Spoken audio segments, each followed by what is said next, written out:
आप देख रहे हैं हमारा YouTube channel voice for humanity. और आज हमारे साथ जो गेस्ट हैं उनको किसी भी परिचय की जरूरत नहीं है, सभी दुनिया उनको जानती है। मोहम्मद प्रोफेसर सज्जाद रजा साहब। आइए उनसे चर्चा शुरू करते हैं। सर, पहला क्वेश्चन मेरा है जो सर ओ आई सी के जो ओ आई सी है जो सर, इसको सर समझना चाहेंगे क्योंकि दुनिया में तमाम मजहब हैं, हिंदू मुस्लिम बौद्ध ईसाई क्रिश्चियन जो भी है। तो ओआईसी की जरूरत क्यों पड़ी सर? क्या ऐसा खतरा है इस्लाम को सर? तो ये सर समझना चाहेंगे आपसे, क्योंकि ईसाई मेरे हिसाब से 29% ईसाई है, उसके बाद मुस्लिम आबादी आती है, थर्ड नंबर पे हिंदू मेजोरिटी। तो सर ओआईसी को ऐसा प्लेटफॉर्म बनाना क्यों पड़ गया? थैंक यू अंकुर जी। बात असल में ये है कि ये कोई इस्लाम का मसला नहीं है बेसिकली। अगर हकीकत में देखा जाए तो इस्लाम जो हमारे prophet peace be upon him सल्लल्लाहु अलैहि वसल्लम ने पेश किया था, आज का इस्लाम उससे बहुत मुख्तलिफ है। बल्कि जहां तक गवर्नमेंट्स की बात है, मैं थोड़ा सा हिस्टोरिकल एक अपने जो हमारे नाजरीन हैं उनको मैं बता दूं कि जो एक गवर्नमेंट का तस्वर है इस्लाम के अंदर, वो बिल्कुल मुख्तलिफ है। क्योंकि हमारे prophet peace be upon him ने कहा था कि मेरे बाद सिर्फ 30 साल तक खिलाफत रहेगी। तो खिलाफत is basically sort of government जो इस्लाम के अंदर एक आप कह लें कि रिलीजियसली जो लीगल एक सिस्टम ऑफ गवर्नेंस है, दैट इज नोन एज खिलाफत। तो जब प्रॉफिट ने खुद ये फरमा दिया, ये कह दिया कि मेरे बाद सिर्फ 30 साल तक खिलाफत रहेगी, तो इसका मतलब है कि जो इस्लामिक गवर्नमेंट है दुनिया में, वो सिर्फ 30 साल तक उसने कायम रहना था। और देखें, एक हिस्टोरिकल पर्सपेक्टिव में हजरत इमाम हुसैन को बहुत से लोग जानते होंगे, यजीद और हुसैन का ये जो करबला का कॉन्फ्लिक्ट है, इसके जी जी, बिल्कुल पर्सपेक्टिव जानते में। हैं लेकिन जी। हजरत इमाम हसन को, जो उनके बड़े भाई थे, उनको बहुत कम लोग जानते हैं। हजरत इमाम हसन वाज हजरत इमाम हुसैन एल्डर ब्रदर। और हजरत अली रजी अल्लाह ताला अन्हो के बाद, क्योंकि हजरत अली जो हैं वो चौथे खलीफा माने जाते हैं, तो हजरत अली रजी अल्लाह ताला अन्हो के बाद हजरत इमाम हसन जो है वो खलीफा बने। लेकिन जब उनको सिर्फ 6 महीने लगभग हुए थे, तो हजरत इमाम हसन रजी अल्लाह ताला अन्हो ने रिजाइन कर दिया। और उन्होंने ये कहा कि चूंकि हमारे पैगंबर जो उनके नाना थे, हजरत हसन के नाना थे हमारे prophet peace be upon him, तो हजरत हसन रजी अल्लाह ताला अन्हु ने फरमाया कि हमारे पैगंबर ने ये फरमाया था कि 30 साल सिर्फ इस्लामी हुकूमत रहेगी, उसके बाद मलूकियत शुरू हो जाएगी या बादशाह शुरू हो जाएगी या वट एवर आप उसको नाम दें। तो उन्होंने रिजाइन कर दिया और उन्होंने कहा कि मैं आज के बाद मैं खलीफा नहीं हूं, और आज के बाद दीन को, हजरत इमाम हसन रजी अल्लाह ताला उन्होंने फरमाया कि दीन को यानी मजहब को रियासत के अमूर से अलग कर दिया जाए।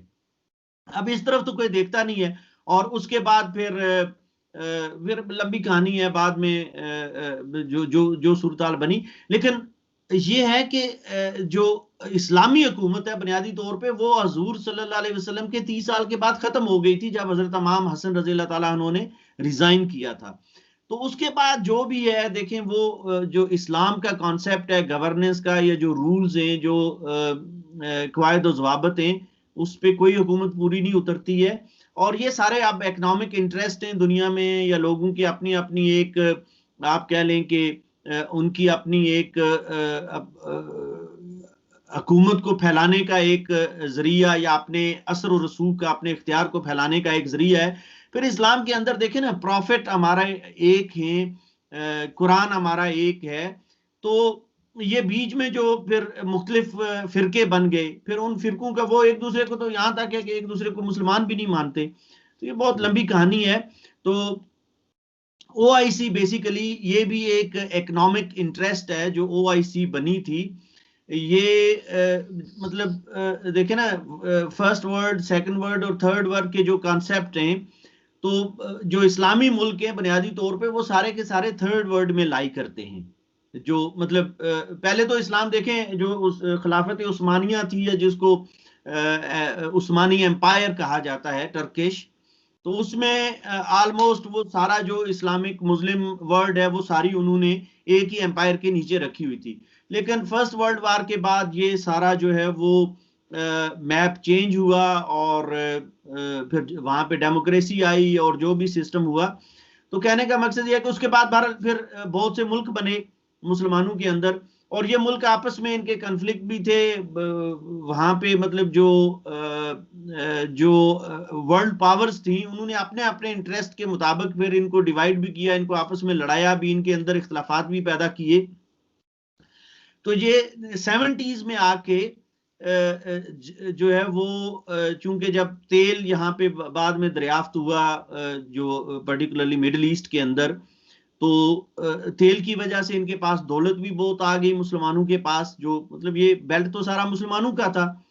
तो उसके बाद ये है कि इनकी जो, चूंकि अब दौलत तो इनके पास आ गई, पैसा तो इनके पास आ गया, लेकिन जो इनके पास टेक्नोलॉजी है वो नहीं थी, और जो पॉलिटिकल पावर है वो भी इनके पास नहीं थी। मतलब वेल्थ तो थी इनके पास, लेकिन ना इनके पास टेक्नोलॉजी थी कि ये दुनिया को रूल करते, ना इनके पास पॉलिटिकल पावर थी, ना इनके कोई एलाइज थे इस किस्म के, ना इनकी पॉलिसीज इस किस्म की थी। देखे ना, दुनिया को आप दोस्त बना सकते हैं या किसी को भी, अंकर जी, दोस्त बनाने के लिए तो आपको मोहब्बत और प्यार का मुजाहरा करना पड़ता है। अगर दूसरे को आप अपने अपने बराबर का शहरी ना समझें, आप ये समझें कि नहीं जी मैं तो कोई बहुत ही आला अरफा चीज हूं और ये तो बिल्कुल थर्ड क्लास है जो सामने वाला है, तो वो फिर आपकी और उसकी दोस्ती तो नहीं हो सकती। वो एक हाकम और महकूम का या आका और गुलाम का रिश्ता तो हो सकता है, मालिक और नौकर का रिश्ता तो हो सकता है, लेकिन वो दोस्ती नहीं हो सकती है। तो मुसलमानों के साथ भी इसलिए दुनिया ने दोस्ती नहीं बनाई। जनरली जो क्रिश्चियंस हैं उनके साथ ये हमेशा जो है वो लड़ते रहे, जो जूज हैं यहूदी उनके साथ ये हमेशा लड़ते रहे। अब आप देख लें हिंदुओं के साथ भी ये इसी तरह की इनकी जंग है मजहब की बुनियाद पे।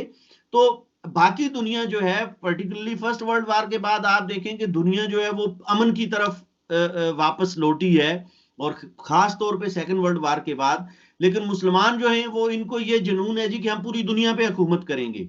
अब पूरी दुनिया पे हुकूमत करने का कॉन्सेप्ट कहाँ से इसने जन्म लिया, कहाँ से ये आया, मुझे नहीं पता। ये किस तरह इसकी इंटरप्रिटेशन करते हैं, मैं इतना बड़ा मजहबी स्कॉलर नहीं हूं, लेकिन बीइंग अ मुस्लिम मैं ये समझता हूं कि ये सारा जो बेसिक इस्लामिक आइडियोलॉजी है उसके खिलाफ है। क्योंकि इस्लाम इस्लाम का मतलब जो है वो पीस है। इसका literal meaning of the word is peace, अमन। तो देखें आज मुसलमानों की जिंदगी में तो अमन है ही नहीं है। वो तो मतलब हर मुसलमान कहीं ना कहीं वो किसी ना किसी का दुश्मन होता है, और किसी ना किसी को वो काबिले वाजिबुल कत्ल जिसको कहते हैं, मतलब उसको मारने के दर पे होता है, और उसको जी उसका मतलब दुनिया में जिंदा रहना भी वो तसव्वुर नहीं कर सकते, या वो कबूल नहीं करते जी कि जी ये क्यों दुनिया में जिंदा है जहां हम रह रहे हैं। तो बेसिकली ये इस तरह की जो अप्रोच थी उसकी वजह से इनको एक चाहिए थी पॉलिटिकल पावर। अब बाकी दुनिया तो इनकी अलाइज उस तरह से बन नहीं रही थी। तो इन्होंने फिर ये प्लान किया जिसमें सऊदी अरब के जो किंग थे शाह फैसल वो थे, और पाकिस्तान के जो प्राइम मिनिस्टर थे जुल्फकार अली भुट्टो वो थे, और इनके साथ लीबिया के कर्नल कजाफी भी थे, और इस तरह के मुख्तलिफ हुक्मरान जो है, लेकिन ये ज्यादा उसमें पेश पेश थे। तो इन्होंने ये आपस में सलाह मशवरा किया कि हमें आपस में मिलके, और हमारे पास ऑयल है, अगर हम इस ऑयल को अगर हम एक हथियार के तौर पे इस्तेमाल करते हैं तो दुनिया हमारे मजबूर हो जाएगी, या हमारी एक पॉलिटिकल पावर बनेगी और लोग हमारी बात सुनने पे मजबूर हो जाएंगे। तो इन्होंने फिर एक अलायंस जो है वो बनाया, ऑर्गेनाइजेशन ऑफ इस्लामिक कंट्रीज जो है वो फिर तरतीब दी। अलायंसेस छोटे मोटे तो पहले से मौजूद थे, लेकिन ये है कि वो बाजाबता एक उसको तमाम जो मुसलमान मुल्क जिनको कहा जाता है उनको इकट्ठा किया, उनकी सरबराही कॉन्फ्रेंस की, और फिर उसमें एक बाजाबता अलायंस तश्कील दिया। लेकिन अब वो अलायंस भी ढीला ढाला चल रहा है। वो आप देखें जब उस अलायंस में भुट्टो जो है he was main architect of this alliance. तो भुट्टो को जब जियाउल हक ने हटाया, जियाउल हक साहब ने जुल्फकार अली भुट्टो साहब को, तो उस पे इस्लामी मुल्कों ने कितना उस पे जो है वो ज़ियाउल हक साहब का बाइकाट किया, या ज़ियाउल हक साहब को जो है वो उनको मतलब उस मनसब से हटाने के लिए उन्होंने कोशिश की, या उनके साथ तावन नहीं किया, या अपने सफारत खाने बंद कर दिए, या वो अलायंस तोड़ दिया। तो बुनियादी तौर पे ये सारा जो है वो इकोनॉमी का, मईशत का, ये सारा जो है वो दुनियावी जाहो जलाल का चक्कर है। इसमें दीन जो है वो नहीं आता है, दीन का नाम सिर्फ इस्तेमाल किया जाता है, मजहब का नाम इस्तेमाल किया जाता है, और आम मुसलमान जी को जो है वो बेवकूफ बनाया जाता है। सर, इसी ये वजह सारी से सारी कहानी जो है वो मजहब की नहीं है जी। सर इसी वजह से सीरिया में जो भी कत्लेआम हुआ, जो भी तालिबान ने अफगानिस्तान में किया, कोई ओआईसी का मेंबर कुछ नहीं बोला सर इस मैटर पर। देखिए ना, ओआईसी बुनियादी तौर पे तो वैसे भी तकसीम है। इस्लाम के अंदर इस वक्त बहुत से फिरके हैं, लेकिन 3-4 तो बड़े फिरके हैं। एक है जो जिनको सल्फी या वहाबी कहा जाता है, तो वो एक एक बड़ा सेक्ट है। उसके बाद अहले सुन्नत जिनको कहा जाता है, ये सुन्नी कहा जाता है, वो एक बड़ा सेक्ट है। और फिर शिया हैं। अब जो वहाबी हैं, उनके उनके भी कुछ मुल्क हैं, जैसे सऊदी अरब है, अरब के बहुत से मुल्क हैं वो उनके साथ हैं। और जो सुन्नी हैं उनके भी बहुत से मुल्क हैं, जैसे इराक है, पाकिस्तान है, अफगानिस्तान है, और इस तरह के कुछ और बाकी मिडिल ईस्ट के अपने साउथ साउथ एशिया के, साउथ ईस्ट एशिया के कुछ कंट्रीज हैं। तो जैसे मलेशिया वगैरह, इंडोनेशिया।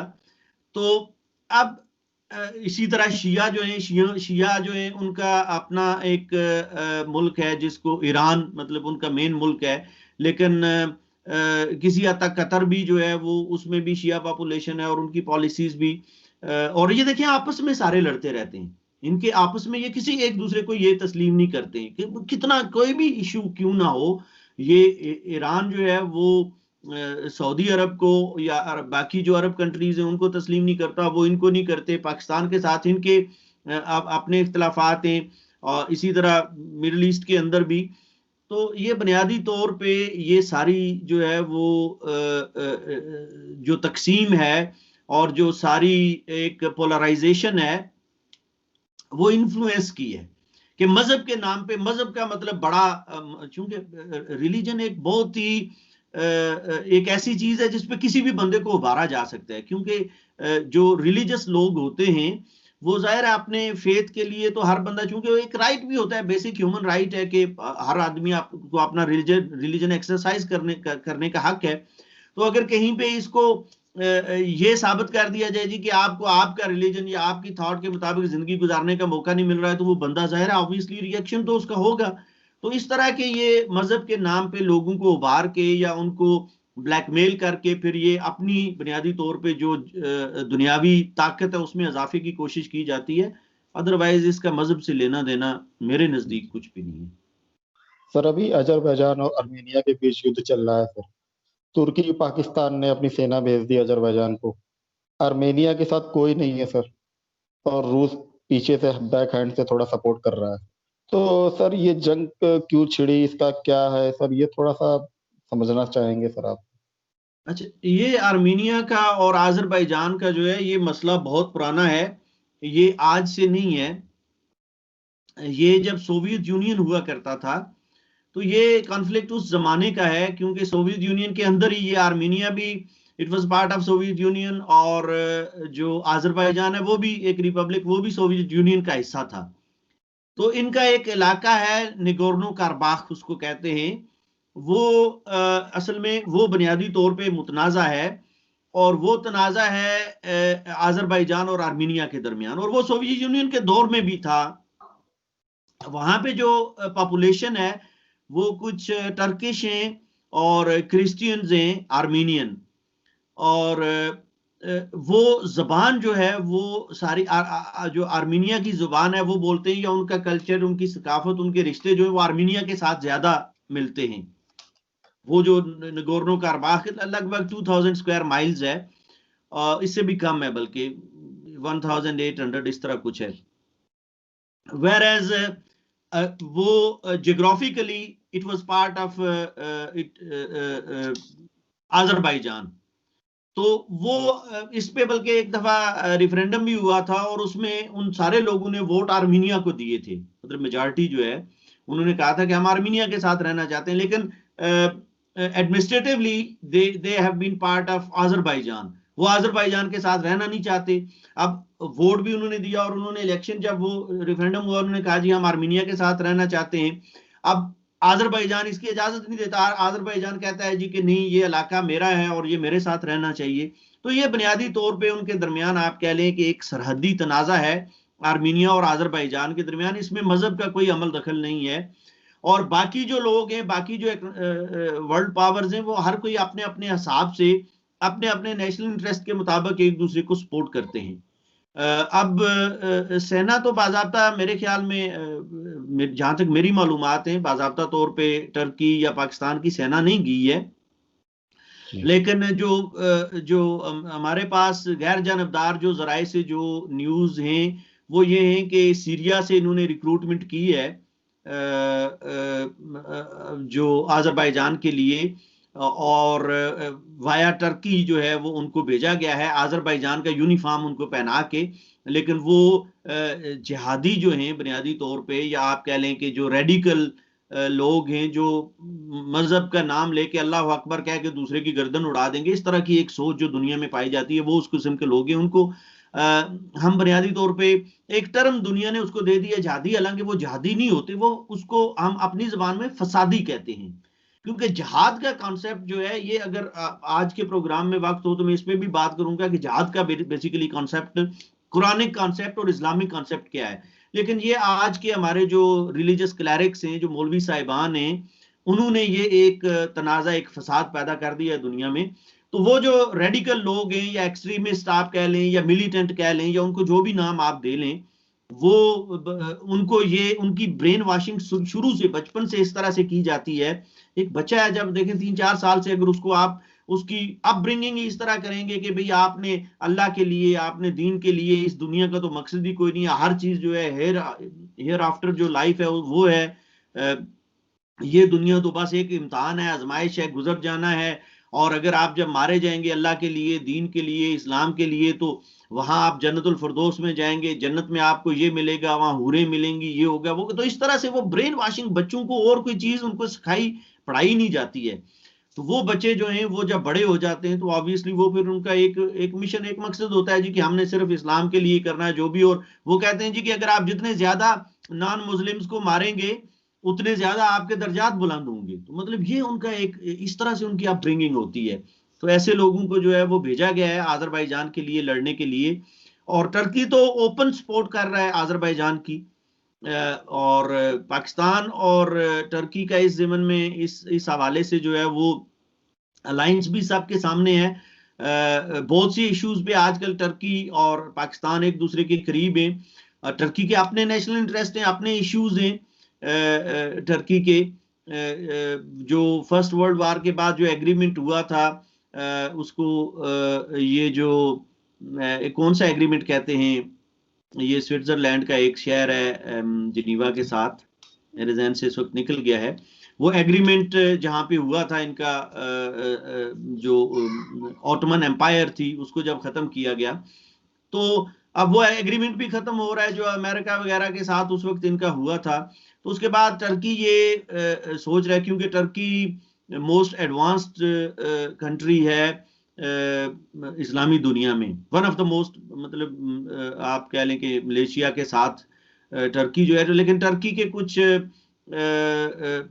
कुछ इंटरेस्ट या कुछ जो उसकी विशेज हैं वो थोड़ी सी डिफरेंट हैं, और वो अपने आप को इस्लामिक वर्ल्ड का लीडर जो है वो एक साबित करने के लिए या पूरी इस्लामी दुनिया को साथ लेके चलने के लिए टर्की की कुछ जो है वो कुछ प्लान्स हैं। तो इस हिसाब से टर्की जो है अपना इन्फ्लुएंस वो ज्यादा से ज्यादा दुनिया में फैलाने के लिए, और इसमें मतलब जाहिर है यूरोपियन यूनियन को और अमेरिका को ब्लैकमेल करना भी एक मकसद फ्यूचर में हो सकता है, क्योंकि टर्की को यूरोपीय यूनियन का मेंबर नहीं बनाया जा रहा है, ये भी एक हानि है। तो उसमें बहुत सी चीजें, मतलब बहुत से फैक्टर्स हैं, आप किस किस का नाम लें, अब एक निशिस्त में क्या क्या बात की जा सकती है। तो जी जी बेसिकली टर्की ने तो ये तो बिल्कुल कंफर्म न्यूज है, बल्कि एक अब्दुल्ला नाम का जो निक नेम था उसका, वो उसका इंटरव्यू भी एक बीबीसी ने नशर किया है, जिसने ये एडमिट किया है कि मुझे सीरिया से रिक्रूट किया गया था और वाया टर्की मुझे यहाँ पहुंचाया गया है लड़ने के लिए, और अजरबैजान का यूनिफॉर्म पहना के। तो इसी तरह ये भी खबरें हैं कि पाकिस्तान से भी इस तरह के जो फसादी हैं उन्हें भेजा गया है, मतलब वो टर्की और पाकिस्तान का एक अंडरस्टैंडिंग भी है और उन्हें अजरबैजान में भेजा गया है। तो अब देखें ना, टर्की का तो चले एक उनका एक एम है या उनका एक ऑब्जेक्टिव है, या वो जिस तरह भी काम कर रहे हैं दुनिया में, वो पहले भी एक पावर रहे हैं, एक मतलब बहुत बड़ी एम्पायर रही है टर्की जो है।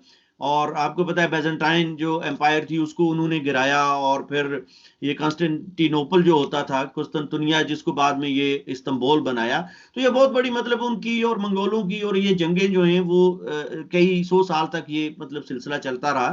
तो वो तो एक एम्पायर थी टर्की, और उनके कुछ उस तरह के जो हैं वो कुछ दावे भी हैं, कुछ क्लेम्स भी हैं, और उनके कुछ रिश्ते भी हैं दुनिया के साथ, ये जो भी है। और फ्यूचर के हवाले से भी टर्की का एक क्लेम है जी कि वो उन्हें यूरोपीय यूनियन में जो है वो मेंबरशिप मिलनी चाहिए।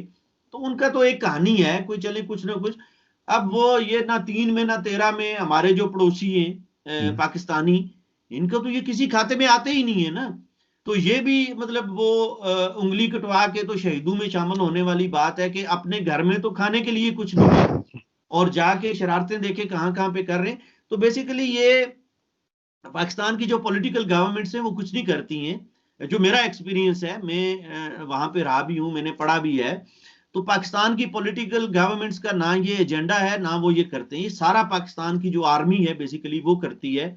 और आर्मी के अपने इंटरेस्ट है इनके बहुत से, बल्कि जो है वो आर्मी ज्यादातर पाकिस्तान की आर्मी जो भी काम करती है वो कमर्शियल इंटरेस्ट की बुनियाद पे करती है, उसमें दीन मजहब ये चीजें नहीं होती हैं।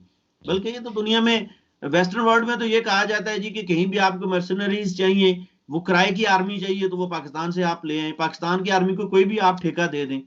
यमन में ये जाके लड़ रहे हैं, आप देखें, मतलब वो सऊदी अरब में इन्होंने अपने आर्मी चीफ को भेज दिया वहां पे। तो मतलब अब क्या बात करें, मुझे अब सच्ची बातें हैं, जब हम सच्ची बातें करते हैं लोग हमें कहते हैं जी ये पाकिस्तान दुश्मन है, ये ट्रेटर है। तो ना तो हम पाकिस्तान दुश्मन है, और ना ही ट्रेटर तो हम हो ही नहीं सकते। ट्रेटर तो देखें वो बंदा होता है जिसका जो अपने मुल्क के खिलाफ कोई बात करता है तो उसको चले दुनिया ट्रेटर कहती है। तो पाकिस्तान तो हमारा मुल्क ही नहीं है, कभी रहा ही नहीं है, तो हम जो बात करते हैं मतलब सच्ची बात करते हैं, लेकिन सच हजम नहीं होता है, सच बहुत कड़वा होता है और ये लोगों को हजम नहीं होता है, इसलिए कहते हैं। तो ये बहरहाल फौजी, इन्होंने बात जहां से शुरू हुई थी कि इन्होंने फौज तो शायद नहीं भेजी है, लेकिन मुमकिन है ये मुजाहिदीन की शक्ल में या ये फसादियों की शक्ल में बाज़-औक़ात फौज को भी भेजते हैं, जिस तरह इन्होंने कश्मीर में भेजे थे 1949 में, फिर 1965 में इन्होंने भेजे। ये तो बाद में एडमिट भी किया ना, इसमें बुक्स लिख दी पाकिस्तानी जर्नैलों ने किताबें लिखी हैं, ये जो कुछ इन्होंने 1947 में किया और जो फिर 1965 में किया। तो ये कबायलियों की शक्ल में जो कबायली आए थे उनकी क़ियादत जो है वो बुनियादी तौर पे पाकिस्तान आर्मी कर रही थी, और हर जो जत्था था कबायलियों का उसका इंचार्ज हजर सर्विस पाकिस्तानी फौजी अफसर था। तो ये तो खैर अब तो सारा कुछ डॉक्यूमेंटेड है हर चीज। तो जिस तरह इन्होंने कश्मीर में किया 1947 में और 1965 में, बाद में ये अफगानिस्तान में भी इन्होंने किया। या आप देख लें जब सोवियत यूनियन का वहां पे एक था, तो अमेरिका ने इनको पैसे दिए, और ये तो पैसे लेके लड़ने वाले लोग, इन्होंने पैसे लिए और उन्होंने कहा जी ठीक है, और फिर इन्होंने अफगानिस्तान में जाके जो शरारत की वो आप सबके सामने है। तो इस तरह से मुमकिन है उसके फौजी भी हूं, लेकिन वो बहरहाल इन्होंने फसादियों की शक्ल में भेजे हैं, बाज़ाब्ता फौज उस तरह से नहीं गई है। तो ये इशू है। बुनियादी तौर पे ये कहते हैं जी अजरबैजान मुसलमान मुल्क है और आर्मीनिया ईसाई मुल्क है। तो लोगों को ये इस तरह कहते हैं जी कि हम मुसलमान हैं इसलिए हमने मुसलमानों का साथ देना है। कौन सा इस्लाम और कौन सा मुसलमान, ये तो कहानियां हैं सारी, आम आदमी बेचारा है वो समझता नहीं। और पर्टिकुलरली पाकिस्तान जो है वो बहुत ज्यादा अंडर डेवलप्ड मुल्क है, वहां पे तालीम है ही नहीं है। आप देहातों में चले जाएं तो वहां तो लोगों बेचारों को पता ही नहीं है। और फिर इकोनॉमिक क्राइसिस इतना ज्यादा है कि जो लोग पढ़े लिखे हैं, थोड़ा बहुत समझते हैं चीजों को, उन्हें भी बेचारों को इतना वक्त ही नहीं होता है, उनके पास इतनी फुर्सत नहीं होती है कि वो बाकी दुनिया के मामलात मसाइल को देखें, वो अपने रोजी रोटी के चक्कर में पड़े रहते हैं। तो इसलिए ये है कि बस लोगों को वो फिर मीडिया जो है, क्योंकि ये 3M अलायंस कहा जाता है ना पाकिस्तान में, जो जी मीडिया, मिलिट्री, मीडिया एंड मुल्ला, मौलवी जो हैं, ये इन तीनों का अलायंस है। जो रिलीजियस क्लैरिक्स हैं वो, और मीडिया जो है वो, और पाकिस्तान आर्मी, इनका अलायंस है।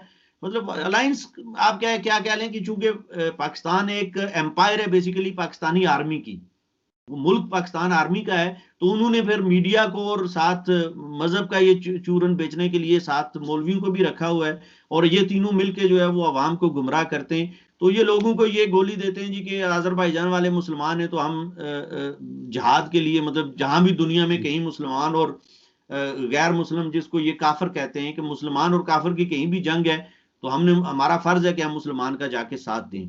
तो ये बिल्कुल गलत नैरेटिव है, ये गैर इस्लामी है, और इसका कोई तस्वर इस्लाम में नहीं है, लेकिन ये इन्होंने लोगों को बेवकूफ बनाया हुआ है। जी ये कहानी है। सर, कभी अमेरिका ने कहा था कि उत्तर कोरिया, नॉर्थ कोरिया हमारा सबसे बड़ा दुश्मन है, शैतान मुल्क है। तो मेरी सर आरिफ अजाकिया साहब, आप जानते होंगे उनको, आरिफ अजाकिया साहब से मेरी बात हुई थी यूट्यूब पे। तो उन्होंने कहा था अगर आज के परस्पेक्टिव में देखें तो आज के 3 शैतान मुल्क जो हैं, तुर्की, टर्की, पाकिस्तान और चाइना। तो उन्होंने ये कहा था, तो क्या सर आप एग्री करते हैं उनकी बात से? देखिए, अपना अपना पर्सपेक्टिव होता है। आरफ जाकिया साहब की बात तुर्की के हवाले से उन्होंने किस तरह की, मैं उसको तो मैं उस पर कोई कमेंट्स नहीं दूंगा।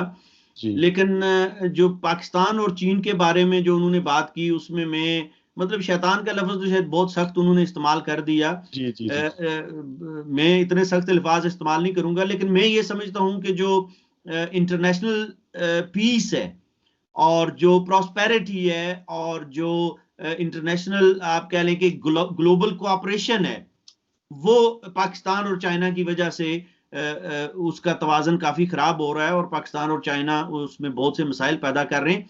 इसमें भी मैं पाकिस्तान और चाइना को एज अ कंट्री नहीं कहूंगा। पाकिस्तान में सारा कसूर पाकिस्तान आर्मी का है, क्योंकि अभी देखें नवाज शरीफ साहब के साथ इन्होंने क्या किया। क्यों कि नवाज शरीफ साहब पड़ोसियों के साथ एक फ्रेंडली रिलेशंस जो है वो एस्टेब्लिश करना चाहते थे। वो पड़ोसियों के साथ जिंदा रहो और जिंदा रहने दो की पॉलिसी पे जो है चलना चाह रहे थे, और उनको देखें इन्होंने क्या किया। और चीन के अंदर भी मैं समझता हूँ जो मौजूदा हुकूमत है, जो सदर हैं चीन के, और उनके जो हवारी हैं, उनके जो करीबी एक हल्का है, वो बुनियादी तौर पे मसला है। चीन इट सेल्फ जो है, उनकी अपोजिशन चीन के अंदर भी मौजूद है। तो मैं ये समझता हूँ कि ये चीनी हुकूमत और पाकिस्तानी हुकूमत जो है बुनियादी तौर पे ये पाकिस्तान में तो चूंकि हमेशा एक ही हुकूमत रही है, और वो है आर्मी की हुकूमत। तो पाकिस्तान की आर्मी और चीन की ये जो कम्युनिस्ट पार्टी की गवर्नमेंट है, इस वक्त जो गवर्नमेंट में लोग हैं, ये शी पेंग वगैरह, इसका जो करीबी हल्का है, मैं समझता हूँ कि ये आलमी अमन के लिए खतरा है, इसमें कोई शक नहीं है। इस हद तक मैं आरफ जाकिया साहब की बात के साथ इत्तेफाक करता हूँ। जी सर, ज्यादातर majority of Muslim country sir secular क्यों नहीं है सर? ये जहां तक मैंने, मेरी समझ है, सऊदी अरब हो गया, ईरान हो गया सर, इस्लामिक रिपब्लिक ऑफ ये, इस्लामिक रिपब्लिक ऑफ ये, सर ज्यादातर इस्लाम ये मुल्क सेकुलर क्यों नहीं है सर? देखिए, ये सारे सब की ये बात नहीं है। जी जी, मेजोरिटी इसमें ऑफ। टर्की, हाँ, मेजॉरिटी मुल्क जो है वो सेकुलर नहीं है।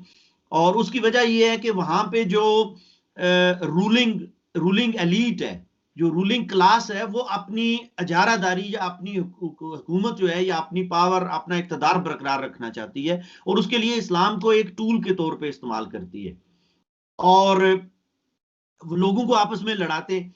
अब जब लोगों को इंतहा पसंद बना देंगे, मजहब का चूरन देंगे, और जो बंदा भी ऊपर बैठ के, अब जब मजहब का चूरन बेचा जाता है, तो मजहब का तो देखें ना, एक फिर उसके लिए एक लीडर होता है ना मजहब, जो जो नमाज पढ़ाता है। जैसे इस तरह हिंदू मत में भी देखें, आपका एक मजहबी लीडर होता है।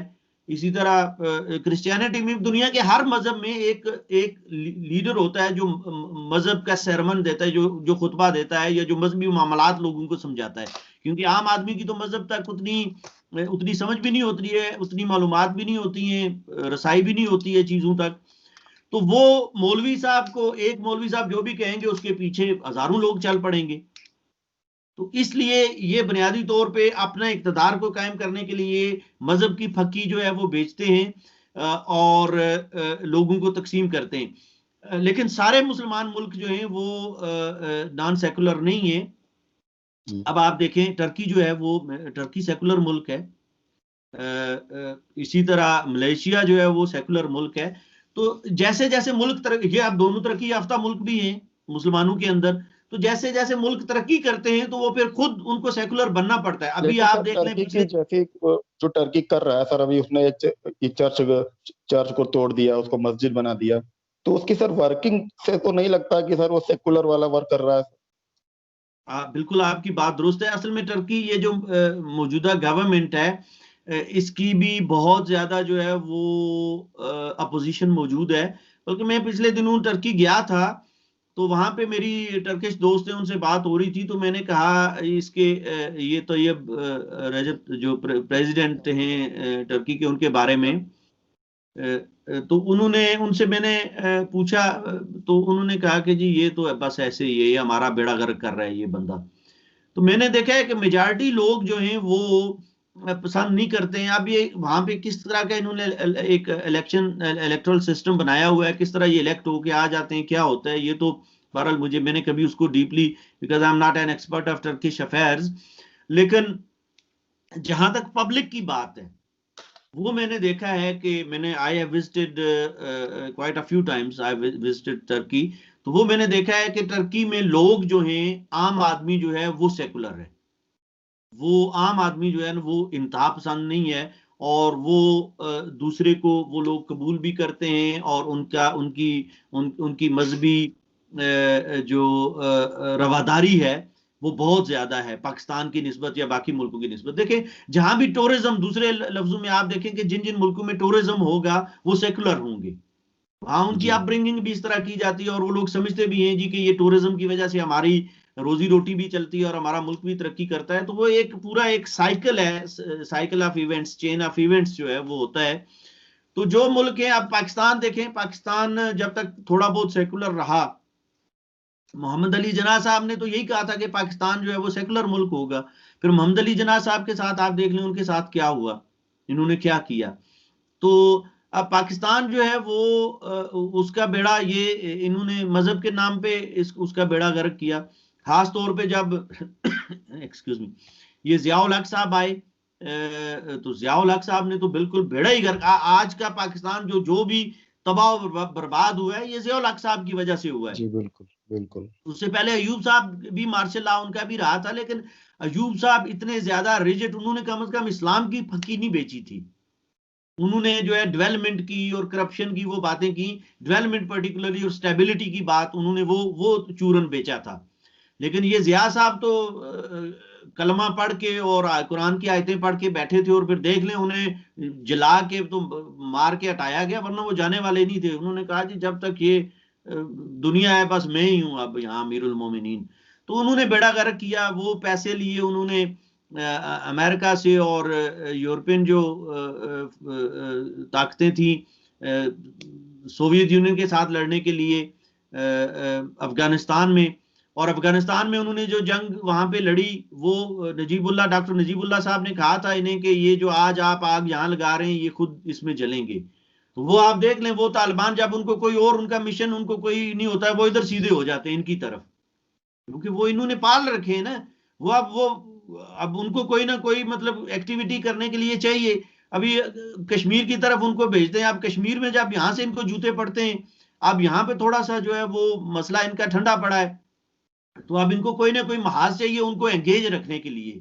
तो अब वो इन्होंने आजरबाईजान में भेज दिया, कल कोई और, कभी सीरिया में भेज देते हैं, कहीं और महाज खोल लेंगे, लीबिया में भेज देंगे, ईरान में भेज देंगे। तो ये कहीं ना कहीं गड़बड़ पैदा किए रखेंगे, ताकि वो जो इन्होंने एक्सट्रीमिस्ट फसादी जो पैदा कर रखे हैं, क्योंकि वो आराम से तो नहीं बैठेंगे, वो जब आराम से बैठेंगे वो टीवी पे देखेंगे, वो अपने इनसे पूछना शुरू हो जाएंगे कि भाई ये देखें ये गैर इस्लामी बात हो रही है, ये गैर इस्लामी हो रही है, तो फिर वो डिस्टर्बेंस क्रिएट करते हैं ना, क्योंकि इनकी जिंदगी अपनी तो इस्लामी है नहीं है। जी तो इसलिए भी इनको एक जंग, एक महाज, एक कॉन्फ्लिक्ट की जरूरत होती है उन लोगों को एंगेज रखने के लिए। और ये एक ग्लोबल फिनोमेना है इस वक्त, जिसके पीछे सऊदी अरब भी है, पाकिस्तान भी उसका पार्ट है, अभी ये टर्किश गवर्नमेंट भी उसका एक हिस्सा बन रही है। और इन्होंने देखें सीरिया का क्या हाल किया, ईंट से ईंट बजा दी। आप सीरिया देखें कितना खुशहाल मुल्क हुआ करता था, उसकी हालत बर्बाद हो इन्होंने गया। देखी, क्या बना के रख दी है। इसी तरह लेबनान में आप देखें कि लेबनान में इन्होंने क्या किया। तो बाकी मतलब लीबिया में आप देख लें इन्होंने क्या करवाया, इजिप्ट में भी इन्होंने करने की कोशिश की। मतलब ये सारी चीजें जो हैं ये मजहब के नाम पे ये सारे कर रहे हैं। बुनियादी तौर पे ये सारी तबाही बर्बादी जो एलीट रूलिंग क्लास है मुख्तलिफ मुल्कों की, वो उसकी कोशिश है कि किसी न किसी तरीके से हम अपना कब्जा जो है वो मुल्कों पे बरकरार रखें। तो ये है, वरना सऊदी अरब में कौन सा इस्लाम है। आप देख लें अभी ये वो खशोगी के साथ इन्होंने क्या किया, वो टर्की मतलब आपने एक कौंसल खाने में बुला के उसको मार दिया और फिर किस तरह तेजाब में उसको, मतलब ऐसी ऐसी बातें हैं, इनकी कहानियां सुने। या हम तो जानते हैं ना अरबों की हालत, हम तो वहां जाते भी रहते हैं, हमारे वहां पे मजहबी मुकद्दस मकामात हैं, हम विजिट भी करते हैं। तो इनकी जिंदगियां आप देखें कि इनको तो इंसान कहने पे दिल नहीं चाहता है। ये जो अरबों की जो जिंदगी, पर्टिकुलरली सऊदिया वाले जो हैं, तो और जो बाहर से लोग जाते हैं, आपने भी सुना होगा जो इंडिया पाकिस्तान बांग्लादेश से जो लेबर क्लास वहां पे जाती है, उनके साथ जिस किस्म का ये सलूक करते हैं, तो ये तो इंसान नहीं है, इंसान की शक्ल में वहशी हैं, दरिंदे हैं, ये जानवर हैं। तो ये बस इनको वो इक्तदार की लत पड़ी हुई है, ताकत की, वो किसी ना किसी तरीके से उस पर कब्जा रखना चाहते हैं। ये सारी कहानी है, और उसके लिए पूरी दुनिया को, ये अब सिर्फ ये नहीं अपने अपने मुल्कों को, पूरी दुनिया को ये तबाह बर्बाद करना चाहते हैं। और ये चाहते हैं कि बस किसी तरीके से हमारी हुकूमत बरकरार रहे, बाकी दुनिया जाए पहाड़ में। तो ये इनका बुनियादी कॉन्सेप्ट है। सर अभी यूएई और इसराइल के बीच डिप्लोमेटिक रिलेशन बने, तो सर बहुत लोग भौचक्के रह गए। पाकिस्तान ने तो बहुत कहा कि ये तो आपने मेरे पीठ में चूर छुरा घोंप दिया। तो आप इसको कैसे देखते हैं सर, यूएई इसराइल के डिप्लोमेटिक रिलेशन को आप कैसे देखते हैं? देखें, ये तो हर मुल्क का बुनियादी हक है। जब एक मुल्क अक़वाम मुत्तहिदा का मेंबर बन जाता है, UAE is a member country of United Nations, वो एक आज़ाद और खुद मुख्तार मुल्क है।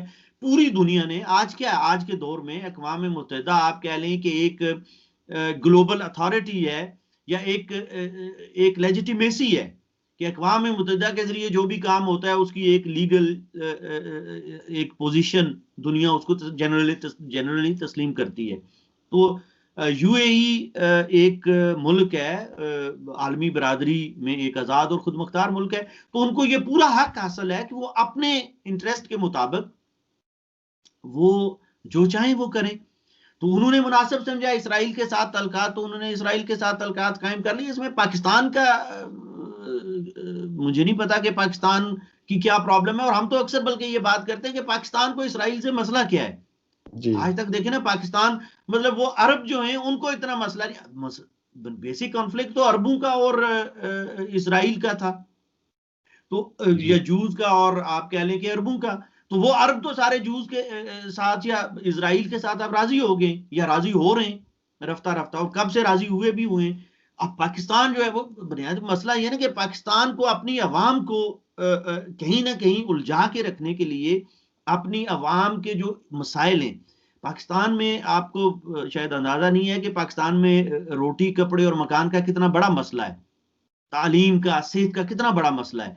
तो ये मजहब का खोल इन्होंने लोगों पे इस तरह चढ़ा दिया है, और उनकी बचपन से इस तरह लोगों की तरबियत की जाती है, और उनकी किताबें गलत, हिस्ट्री गलत, जो कुछ पढ़ाते हैं ये, वो जब लोग बड़े हो जाते हैं तो उनको रोटी भी चाहिए होती है, उनको अस्पताल भी, सड़कें भी, डेवलपमेंट भी, कपड़ा भी। तो उससे तवज्जो हटाने के लिए कहीं ना कहीं मजहब का फकी दे के तो उधर लोगों को एंगेज रखते हैं जी, कि देखें वो फलां जगह मजहब का मसला हो गया, हम उधर लड़ रहे हैं, फलां जगह हो गया, ये हो गया, वो हो गया, सब्र शुक्र करें, ये जंग खत्म होगी तो बस हमारे यहाँ जन्नत हो जाएगी, दुनिया जन्नत बन जाएगी, ये होगा। तो मतलब इस तरह से ये दे टाइम बाई करते हैं।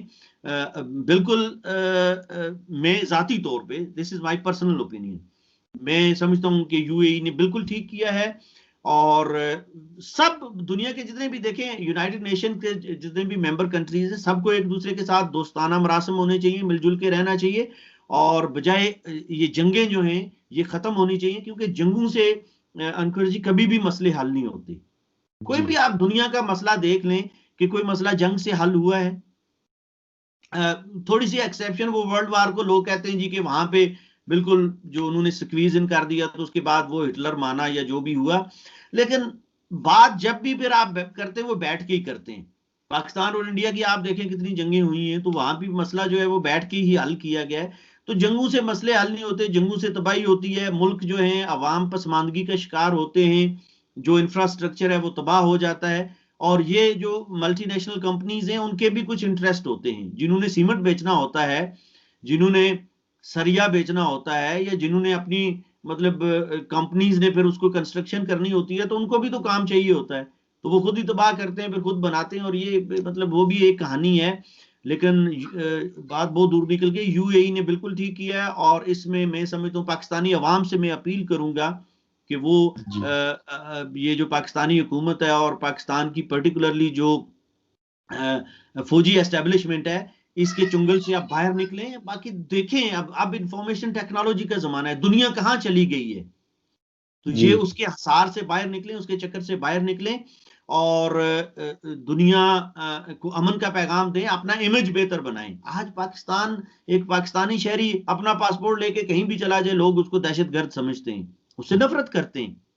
ये जो इमेज एक पाकिस्तानियों का बन गया है, तो पाकिस्तान की जो नौजवान लोग हैं पाकिस्तान के, और जो सिविल सोसाइटी है, मैं उनसे अपील करूंगा कि वो अपना इमेज बेहतर बनाएं और अपनी हुकूमत को मजबूर करें कि इस चक्कर से ये दुनिया के बाकी तनाज़ात से बाहर निकल के तामीर और तरक्की की तरफ तवज्जो दें, लोगों को बुनियादी सहूलियात फराम करें, और अपने पड़ोसियों के साथ और बाकी दुनिया के साथ दोस्ती और मोहब्बत के साथ जीना और जी जिंदा रहना सीखें।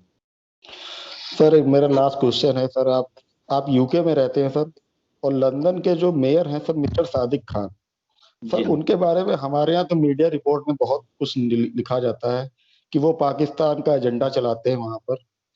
तो अभी जो पिछली साल प्रोटेस्ट हुआ था इंडियन एम्बेसी के बाहर लंदन में, उसमें उनका रोल पाया गया था कि वहां पे भीड़ इकट्ठा की और पत्थरबाजी भी हुई। तो क्या सर इसमें सच्चाई है? मिस्टर सादिक खान क्या वहां पे पाकिस्तान का एजेंडा चलाते हैं? देखें, सादिक खान जो है, वो पर्सनली तो मैं नहीं समझता कि उनका कोई ऐसा कोई इशू है, लेकिन वो जिस पार्टी के साथ उनका ताल्लुक है, लेबर पार्टी, वो लेबर पार्टी हमेशा से एक प्रो पाकिस्तान पार्टी रही है। और यहाँ पे वोटों का भी एक इशू होता है, क्योंकि कुछ कॉन्स्टिट्यूएंसीज ऐसी हैं जहाँ पे जो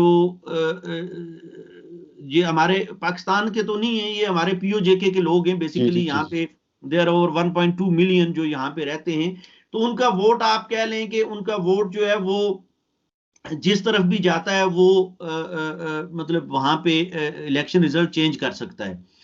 तो उनकी जो है ना, और मस्जिद मस्जिद एक, अब हर जगह हर शहर में जहां मुसलमान रहते हैं, ये ज़ाहिर है वहां मस्जिदें होती हैं, फिर मस्जिद मस्जिद में तो हर दिन में 5 दफा लोगों का जाना होता है, एक इंटरेक्शन होता है वहां पे, फिर वो मजहबी माहौल होता है वहां पे, जो गुफ्तगू करते हैं, तो जो मजहब के ठेकेदार वहां पे बैठे होते हैं, वो लोगों को फिर ये गोली देते हैं मजहब की और एक दूसरे के खिलाफ। तो वो बेसिकली सारा है इनकी प्रो पाकिस्तान जो लाइन रही है, वो इन मस्जिदों की वजह से और इस वजह से है। तो वो उसमें मैं नहीं समझता कि उनका कोई पर्सनल ऐसा इंटरेस्ट नहीं है, लेकिन वो ओवरऑल उनकी पार्टी जो है, लेबर पार्टी, वो सारी जी की सारी वो प्रो पाकिस्तान है, और वो इंडिया के मुकाबले में पाकिस्तान को सपोर्ट करते हैं, अपने जो उनकी एक पैटी पॉलिटिकल इंटरेस्ट है, मैं ये कहूंगा उसके लिए। और उसमें सादिक खान भी इन्वॉल्व रहे हैं, इसमें कोई शक नहीं है, और हम यहाँ पे उनकी मजम्मत भी करते हैं। बल्कि यहाँ पे जो एपीपीजी ऑन कश्मीर उसको कहते हैं, all parties parliamentary group on Kashmir, जो ब्रिटिश पार्लियामेंट के अंदर इन्होंने कश्मीर पे एक ग्रुप बना रखा है। तो मेरी अक्सर उनसे मेरी नाराजगी चलती रहती है, मैं उनको अक्सर खत लिखता रहता हूँ, और मैं अक्सर उनसे कहता हूँ, मेरी जब भी उनसे मीटिंग होती है, मैं हमेशा शिकवा करता हूँ कि जी ये आप जो भी कर रहे हैं ये गलत कर रहे हैं और ये नहीं होना चाहिए। क्योंकि एपीपीजी ऑन कश्मीर, पहला तो मुझे ये एतराज है कि एपीपीजी ऑन कश्मीर जो है वो तो बिल्कुल ही एक लिमिटेड कॉन्सेप्ट है। मैं हमेशा उनसे कहता हूँ कि आप एपीपीजी आपने बनाई है तो ये जम्मू कश्मीर पूरे के लिए होनी चाहिए।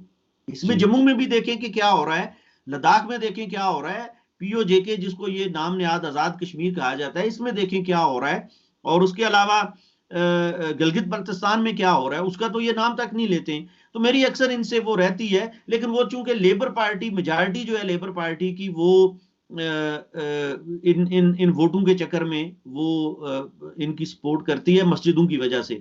और अब तो बल्कि कुछ कंस्टिट्यूएंसीज में कंजर्वेटिव पार्टी जो है वो भी इसी डगर पे चल पड़ी है, लेकिन ओवरऑल जो लीडरशिप है कंजर्वेटिव पार्टी की, वो बहुत ज्यादा उनकी रैशनल अप्रोच है, वो बिजनेस माइंडेड लोग हैं और उनकी अप्रोच वो ज्यादा जो है ना, मैं समझता हूँ कि आप कह लें कि प्रो प्रो इंडिया हैं इस एतबार से, या प्रो बिजनेस कह लें, या प्रो नेशनल इंटरेस्ट आप कह लें, क्योंकि जो पाकिस्तान के साथ जो बरतानवी पॉलिटिशियन चलते हैं वो तो फिर अपनी कौम के भी खिलाफ हैं बुनियादी तौर पे, क्योंकि नेशनल इंटरेस्ट होते हैं हर मुल्क के।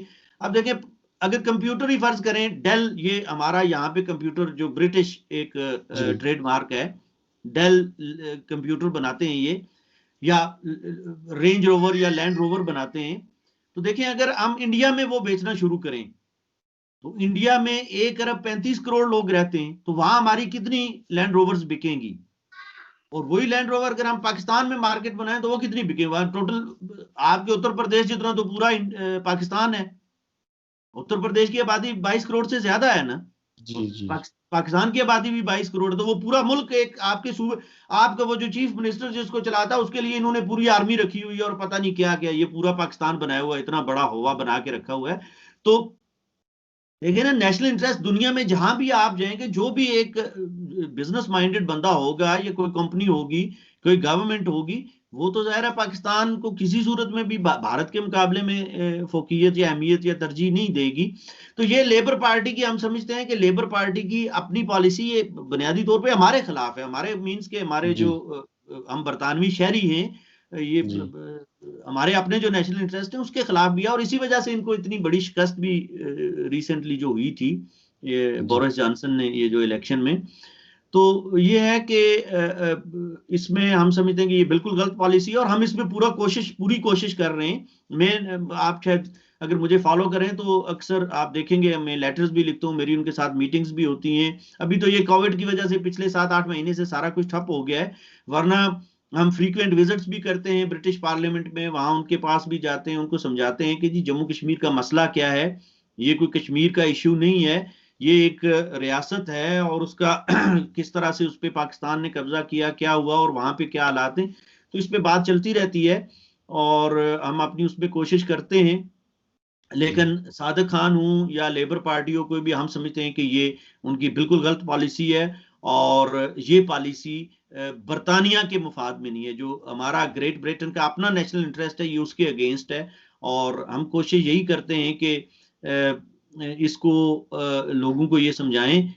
लेकिन ये फिर अपने अपने पॉलिटिकल जो है वो जाहिर है स्ट्रेटेजी होती है, उसके हिसाब से पार्टीज काम करती हैं। लेकिन सादिक खान जो भी करते हैं वो ओवरऑल लेबर पार्टी की पॉलिसी है। जी सर, आपका बहुत बहुत धन्यवाद, आपने हमको समय दिया। लगभग फिर आपने हमको 1 घंटे का समय दिया। आपका बहुत बहुत धन्यवाद, और आगे भी आपसे चर्चा करेंगे।